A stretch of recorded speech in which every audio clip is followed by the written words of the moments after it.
Hello folks, this is Sully here with another podcast for you, relatively short one here. I've been asked by a number of people to give some of my thoughts about Diablo 3, which I have been playing, so what I'm going to do is just go over for you some of my thoughts after about 2 weeks of playing Diablo 3, and I'm going to put some footage in the background so that you guys who are watching this have something to watch, or you can just feel free to listen to this, because I'm just going to be talking.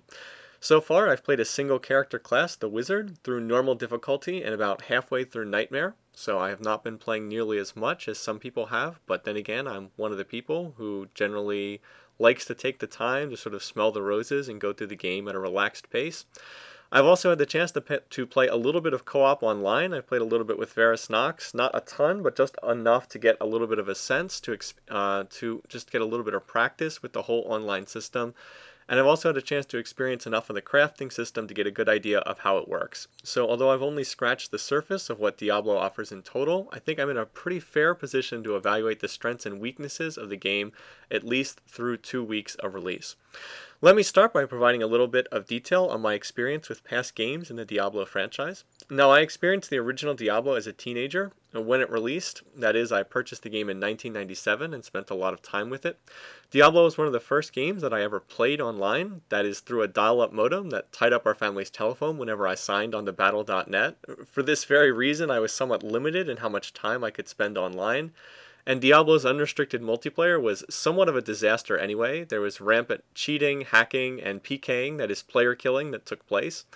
You'd go into a game of Diablo online and you'd see someone who had just the obsidian of the Zodiac all over the place, and then they'd drop like 30 of them in games. Needless to say, there was a lot of cheating that took place in the original Diablo.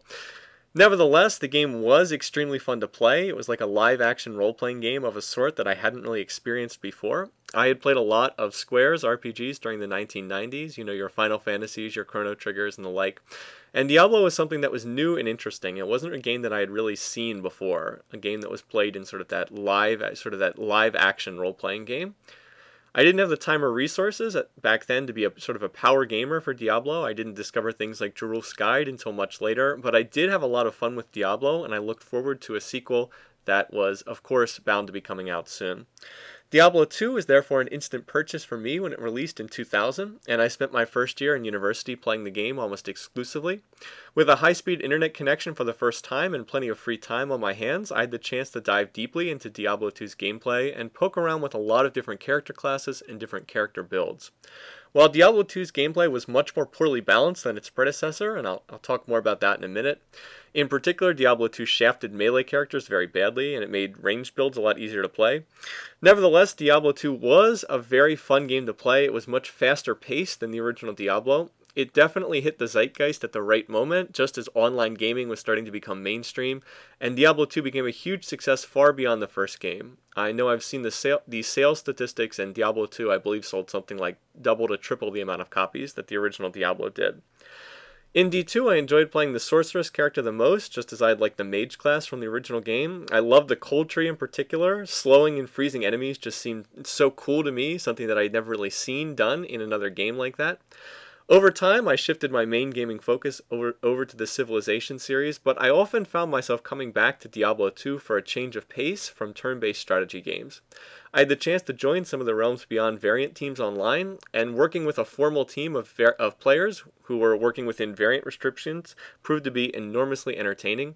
It's really a shame that everyone didn't have the chance to experience that same sort of thing, that sort of camaraderie with playing with a team, playing within restrictions. Public games with random players really aren't comparable. You can think of it as being like playing with a formal League of Legends team compared to solo queue. It's just not the same experience. Towards the end of Diablo 2's lifespan, I amused myself by running some hardcore variant characters. I took several of them into hell difficulty without dying. I never quite finished any of them, just didn't really have the time, but it was something entertaining to do, to work within variant builds and still play characters well into hell difficulty in hardcore mode.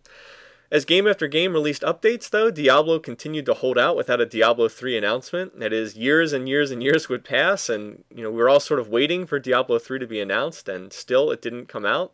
Finally, we did hear that Diablo 3 was coming in 2008, and then it spent another 4 years in development, so 12 years in total for a third sequel.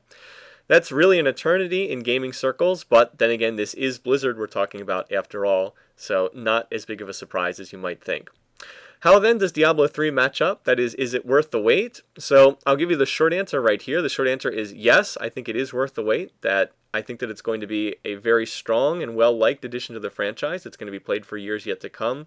Long answer, if you want to hear the long answer, well, keep listening, and this is probably going to go on for another 10 to 20 minutes. So keep listening if you want to hear a little bit more of my thoughts on that.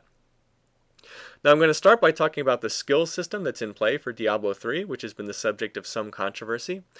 Each class in this game has 30 skills to choose between, out of which any 6 can be active at one time. You're almost completely unrestricted in which 6 can be used, and they can be rebound to any combination of keyboard keys that the player desires. For instance, I use QWER because I've been playing so much League of Legends instead of the default 1, 2, 3, 4, but of course you can set it to whatever keys you want.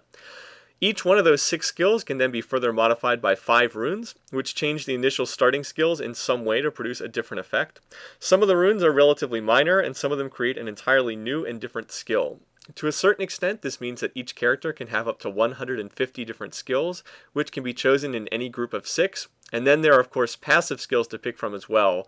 So in other words, there's a lot of freedom for customization here between different characters. Of course there's going to be cookie cutter builds, but you can experiment and do a lot of different things. You can also have some fun by doing wacky variant builds, as some of the skills are downright silly in their effects. Characters can be re-specified on the fly, swapping over to a completely different skill set with only a minor delay. This is both the blessing and the curse of the system in Diablo 3. There's a huge degree of player choice and player freedom, but the downside is that any character can also be instantly rebuilt into another character altogether. Imagine if in Diablo 2 your Hydra Frozen Orb Sorceress could pause for 10 seconds and then become a Blizzard Meteor Sorcery, complete with maxed out skill points and full damage. It's awesome and fun, and yet at the same time it can be boring in a way too. I approve of this from a design standpoint, and I think it was the right way to go. That is, no more penalizing players for putting points into the wrong skills. How many times did a new player in Diablo 2 stuff a bunch of skill points into Firebolt, only then to have them all become completely useless 2 acts later?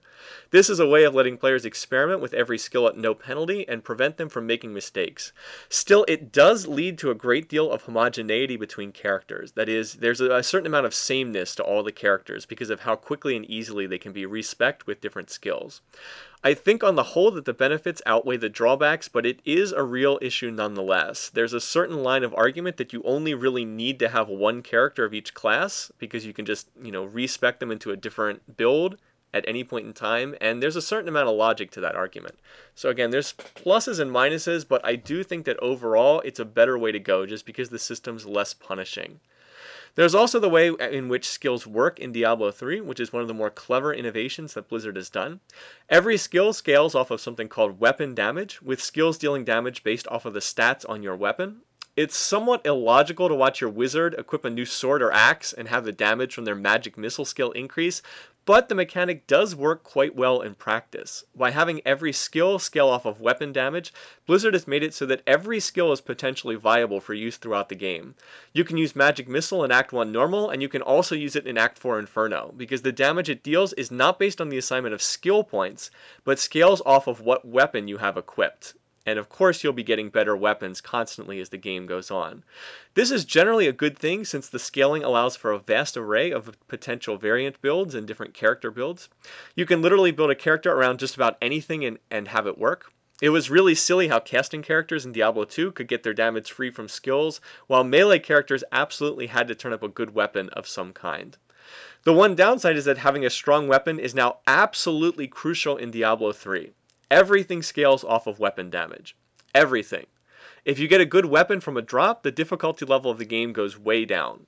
If you can't get something good to save your life, the difficulty goes through the roof.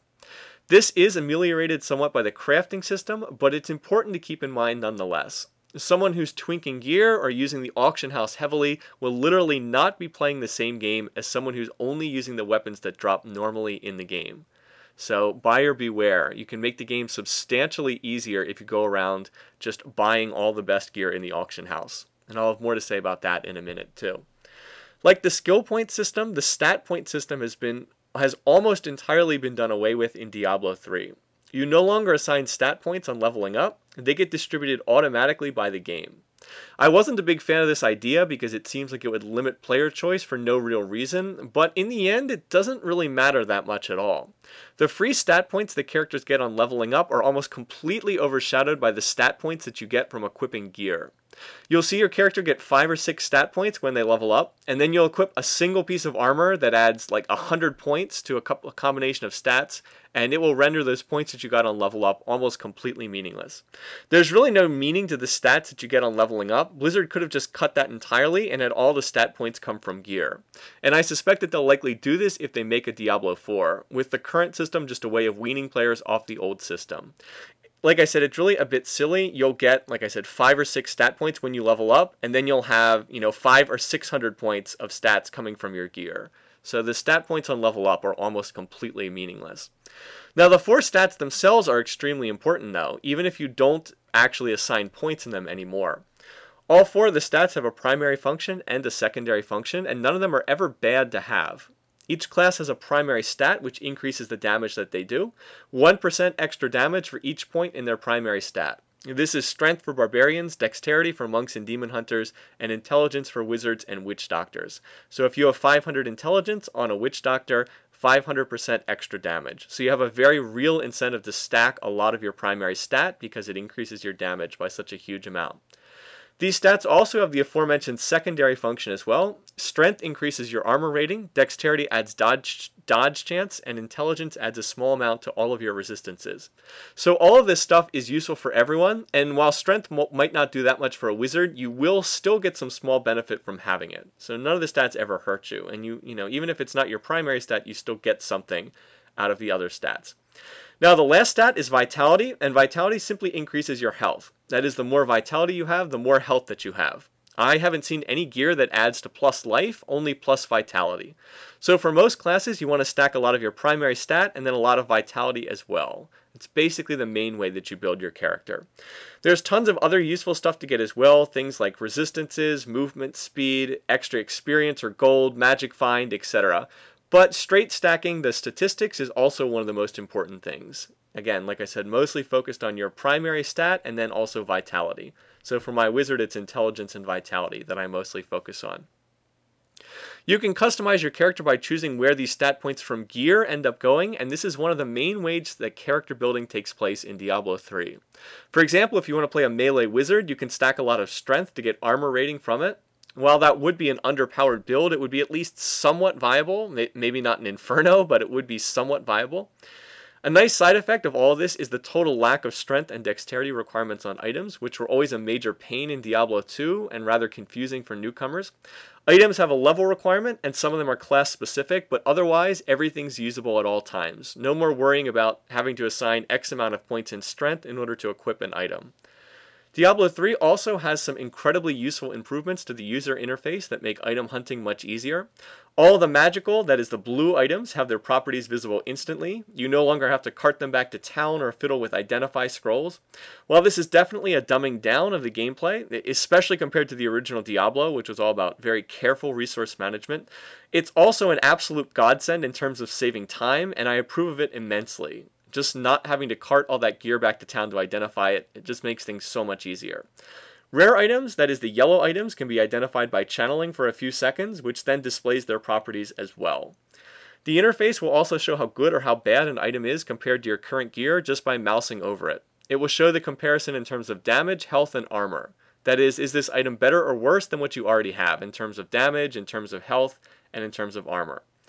Now this system isn't perfect. It seems to get really confused when it compares the damage from a two-handed weapon against a one-handed weapon and an off-handed item, so it doesn't really work in that situation. It also doesn't factor in things like resistances. Still though, it is pretty darn useful overall, and it's a major assist in going through lots of drops quickly. That is, separating the piles of useless crud from the few gems in the rough. Speaking of gems, there's also an elaborate crafting system in Diablo 3 that's much better designed than the one used in Diablo 2. No longer do players have to search online for hidden crafting recipes for their Herodric cube. Everything's now clearly displayed in-game at the two crafting merchants, the blacksmith and the jeweler. The blacksmith is basically this game's version of gambling. That is, you can salvage magical and rare gear for a chance to craft potentially useful items. You might get something really useful, or you might get something that's, completely worthless. It's a gambling system again. It's better than the version of gambling in Diablo 2 though, since you can focus on exactly what type of gear you want to craft. No more refreshing the merchants 100 times until a circlet pops up, which was very much the case in Diablo 2. You can also craft the Nightmare and Hell improved gear, that is, instead of having a minuscule chance to see it appear via the gambling system like it was in Diablo 2. In Diablo 2, you gamble for gloves, and there was a chance, a very small chance, you might get the improved Nightmare or Hell version of those gloves, but it was a very small chance. In Diablo 3, you can just craft the improved version of it. It costs more gold, it costs more crafting materials, but you can just craft the improved gear, which is a huge improvement.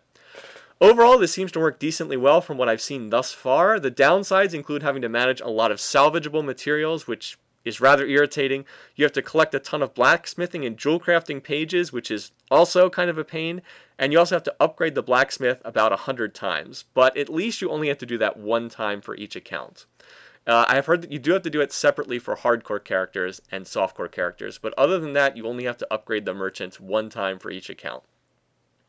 I like the way that the jeweler has been handled even more than the blacksmith, although it too requires a long and tedious upgrade process. Instead of cubing gems into higher forms, they're upgraded at the jeweler in much the same fashion. There are sockets everywhere on gear in Diablo 3. I think you can find sockets in literally everything. And you use gems to fill those sockets. That is, runes have been incorporated into the skill set and don't appear as items in Diablo 3. The best part about this system is that the jeweler will de-socket items for a minimal fee, so you can use and reuse gems over and over again at no penalty. That is, you never waste a gem by socketing it. I always hated that about Diablo 2, how you had to waste gems anytime that you put them into an item. Now you can always remove gems when you find new gear, and you can use them over and over again. There's no reason not to use the best gems you have at all times, then remove them and upgrade them and use them again. I found this part of the gameplay to be a lot of fun, and my characters have been constantly trying to manage their gems for the extra stat points that they add. This is a really nice system, and it's a giant upgrade over the old crafting method. So for me, jewel crafting system gets a major thumbs up. Big improvement over Diablo 2. Once all those items are in place, it's time to go out and fight some monsters. Diablo 3 is far superior to its predecessors in this regard as well, presenting lots of diverse challenges from the monster mix, especially in the later acts. Diablo 2 was extremely biased in favor of ranged characters. It shoved all of the worst threats in the face of melee characters while allowing most ranged builds to sit back in relative safety. This has been done away with in Diablo 3, as there are tons of enemies with gap closers and blink abilities. You are most definitely not safe as a ranged character in this game after getting out of Act 1 normal. Even wizards and demon hunters need some armor in this game, or the gap closing enemies will pick apart your character in short order. The balance in Diablo 3 is therefore infinitely better than Diablo 2 in this regard. Monsters have a lot of different animations and some very interesting ways of getting onto the screen. This is taken to the point of cheapness at times. Sometimes a group of enemies will just be on top of your character with no warning because either they came up through the ground or they climbed down a wall where you couldn't see them or something like that. But you can't rely on enemies walking in from the side of the screen and having time to deal with them. This does a lot to make the game more challenging. The boss packs are another source of strength for Diablo 3's monster design. Now called elites, they have all sorts of cleverly designed abilities to make your life miserable. It appears as though the creators of this game went back and looked at the boss abilities from Diablo 2 and cut out some of the useless stuff that no one was particularly afraid of. Spectral Hit is sort of the best example of that. Diablo 3's elites are much more interesting. Instead of something bland like Fire Enchanted, there's the mortar bosses that bombard the player with fiery death from a distance. Instead of Cold Enchanted, there's bosses with genuine frozen abilities that can lock your character in place and prevent them from moving with icy cold. In Diablo 2, you could be chilled, but you could never be outright frozen, whereas in Diablo 3, you definitely can be frozen in place, and then the monsters just, beat the living daylights out of your character. Then there's the elites with crowd control abilities. Wallers throw up walls of earth that can trap your character next to a mob of enemies. Knockback bosses throw your characters back a long way. Quite a long way. You'd be surprised at how far they throw you back. Vortex bosses suck you next to them, which is deadly in all sorts of ways. Nightmare bosses put a terror effect on your character, making them run in a random direction, during which you cannot control your character. It's basically the same thing as Nocturne and Fiddlesticks in League of Legends. Then on higher difficulties, these elites start getting more than one ability, combining them together in nasty patterns. Much like in Diablo 2, but again, the boss abilities are just more creative. This crowd control stuff is just a great idea. It adds in the kind of abilities that genuinely threaten players in a way that something like, say, Stone Skin doesn't. Instead of adding raw damage, the elite abilities change the gameplay of the elite mobs and make the encounters completely different from normal critters.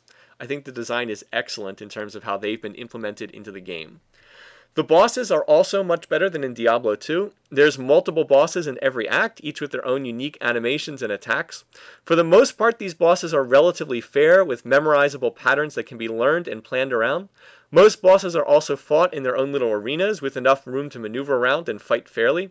The one exception to this is the fight at the end of Act 2, which is done on a tiny little platform, and Blizzard should be ashamed, in my opinion, for another blatantly unfair sardine can battle. With that one problem area aside, though, the rest of the fights are well designed and generally pretty fair to the player. Maybe not always perfect, but generally you have enough room to move around in and fight. The environments in Diablo 3 look outstanding. I've heard one person compare them to the masterwork of a Renaissance painter, that it looked like someone had sat down and just painted these environments, which is especially impressive when you consider that the dungeons are mostly randomly generated. Blizzard wisely chose to ignore the lure of 3D and instead made an isometric two-dimensional game, and then concentrated on making those 2D landscapes look extremely pretty. There's a lot of varied environments to traverse in this game, with Acts 1 and Acts 3 being the best in my opinion. Act 2 I think is certainly the weakest. It features a lot of dull desert and sewer areas, not really the best parts. However, to make up for this, there's some very, very impressive stuff that takes place in Act 1 and Act 3. In particular, in Act 3, the outdoor areas go a long way with their scripting to make you feel like your character is genuinely in the midst of a large battle, with soldiers fighting all around you and monsters attacking this fortress. It's just really well done. The plot of this game is nothing special. It can be somewhat tedious at times with the endless fetch quests that you're asked to carry out for the latest plot token of the moment. I will say that there's a few surprises along the way that I wasn't expecting, and it generally kept me entertained enough while playing. I like the inclusion of the lore books scattered throughout the game, and unlike Diablo 2, this game actually does a good job of incorporating the plot of the original Diablo. For those who don't know, Diablo 2 pretty much raped the story of the original Diablo. It just basically ignored everything that happened in the first game, which was not my favorite thing at the time. Diablo 3 tries to tie all three of the games together into a larger narrative with mixed success. There's some definite plot holes from place to place, but it works reasonably well, I guess. I don't sweat the story elements too much. If you're looking for some kind of great plot in a Diablo game, I'd say you're looking in the wrong place. Online co-op play seems to work relatively well. You have a friends list that tells you who's online at any point in time, and it's very easy to join the games of your friends. If anything, it's almost too easy, since you have to pick a setting that prevents people from popping into your games if you don't want to run co-op. It's easy to teleport to the location of your friends by clicking on their banner in the town square, so no need to fool with portals or waypoints. Just click on their banner and you'll jump right next to them. By far the best addition to multiplayer is the way in which the loot is handled, with separate items dropping on each player's client. So there's no competition for the gear that falls on the ground. You literally can't even see what's dropping for everyone else. I say that's a tremendous improvement on Blizzard's part. No more fighting one another for gear, which if you ever played just sort of a random BattleNet game, you'd see everyone would fight like crazy for the loot that dropped. However, not all is peaches and creams when it comes to the online elements of this game. Single player has essentially been removed from the game entirely for security reasons. Even when you're playing by yourself, you still need to sign into the online client, and you're effectively playing an online game just with no other players present. That's a real shame because there's definite lag while playing, and during peak hours the lag can get pretty bad. Right now, I don't even want to create a hardcore character because there's a real chance of dying due to a lag spike. There were also horror stories all during the first week of the servers going down and then no one being able to play the game that they had just bought. So I think it's a real shame that players can't choose to play in an offline mode and avoid some of this nonsense if they so chose. I would really like it if I could just create an offline character and not have to sign into the servers if I just want to play a single player game, but it's not an option. So be aware of that if you're thinking to purchase this game. Blizzard also added the auction house to Diablo 3, which gets kind of a mixed reception from me. The obvious intention here is to monetize the trading done between players so that Blizzard can get a cut of items being sold with real money, and that was rampant on eBay with Diablo 2 when it came out. There was a lot of gear being sold on eBay. The auction house doesn't require trading in real currency though. Players can also buy and sell items using the in-game gold currency, and in fact the real money part of the auction house hasn't even been enabled yet. So far it's just been the gold currency. I can see the obvious advantages of this system. Players have always done a lot of trading of items in past Diablo games, and this makes for an easier way to carry out those transactions. No more sitting in a game lobby spamming in chat that you want to trade gear. You can list it on the auction house and sell what you don't want quickly and easily. The downside is that the auction house has a very real warping effect on the gameplay. You can find much better gear for sale in the auction house than you will get playing the game normally. And because there's so many millions of people playing this game right now, buying stuff online is relatively cheap. Someone who uses the auction house frequently will quickly find themselves playing an entirely different game from someone who's playing in pure fashion. For example, I can more than double the weapon damage of my wizard character if I were to go online and just buy something from the auction house. If I do that, the difficulty of the game would drop enormously. There's also the very real question of fun factor. You could stack gold fine gear on your character and then buy whatever you need online via the auction house. But, would that actually be fun to play? I think that Blizzard has outsmarted themselves to a certain extent here. They've made it so easy to buy and sell things online that they end up removing much of the fun factor of searching for the best gear, which therefore shortens the life of the game for the player base. Then again, players were going to be doing this stuff anyway. Should we blame Blizzard for making it easier for players to engage in the same sort of self-destructive behavior that they would have done anyway? I'm not sure. As I said initially, I think the auction house is a mixed bag. It's not something that I plan on using much, if at all, for my characters. I just think the game is much more entertaining when each character has to find their own items and work around the shortcomings and limitations that this entails. When you can get anything that you want on demand, the game ceases to be interesting. I don't think the auction house is for me. I've had much more fun when I just, use the gear that drops normally and the gear that I'm able to craft. But, other people might feel differently. Overall then, I'm very positive about the future outlook of this game. There's definitely things I find irritating about Diablo 3, like the online hassles, issues with the auction house, the cheapness of certain types of enemies, and there are some very cheap enemies in this game, and so on. However, I see these problems as being more than outweighed by the merits that Diablo 3 has to offer. The mechanics in this game are far superior in their design to the ones in Diablo 2. The skill system allows for a vast array of variant builds to be potentially viable, limited only by the creativity of the player. The elite mobs are clever in their design and present new and interesting challenges as the difficulty level increases. The in-game economy is vastly improved, with gold having real value and the crafting system mostly working well, while being less punitive about socketing things in terms of the use of the jewels. The auction house can be ignored for pure characters who get by on their own gear. I've seen nothing so far to indicate that this game won't be played yet for many years to come, and I'm looking forward to exploring the gameplay in full detail over that span. I can hardly wait to put together the first solo variant characters and then put together some variant teams for online play. I already have some ideas along those lines, which should be a lot of fun, and I hope to put up something on this channel in time once I have a better sense of sort of where things stand in terms of the gameplay. Where exactly all this leads, I don't know, but I do think that the game is a definite keeper, and I do encourage a purchase for anyone who likes this type of gameplay. I think that even though this game is a little bit pricey at $60, I think it's worth the money because I think it's a game that's going to be played for a long time yet to come. Not looking in terms of weeks or months here, but definitely years. Anyway, I've rambled on long enough. This is my first impressions. You can think of it as a review, but it's not really a review. It's just sort of my thoughts and impressions after playing the game for 2 weeks. Again, feel free to let me know what you guys think in the comments under the video. I'm going to sign off here, but once again, thanks for watching. Thanks for listening. Hope you enjoyed this, and I'll see you guys again soon. Take care.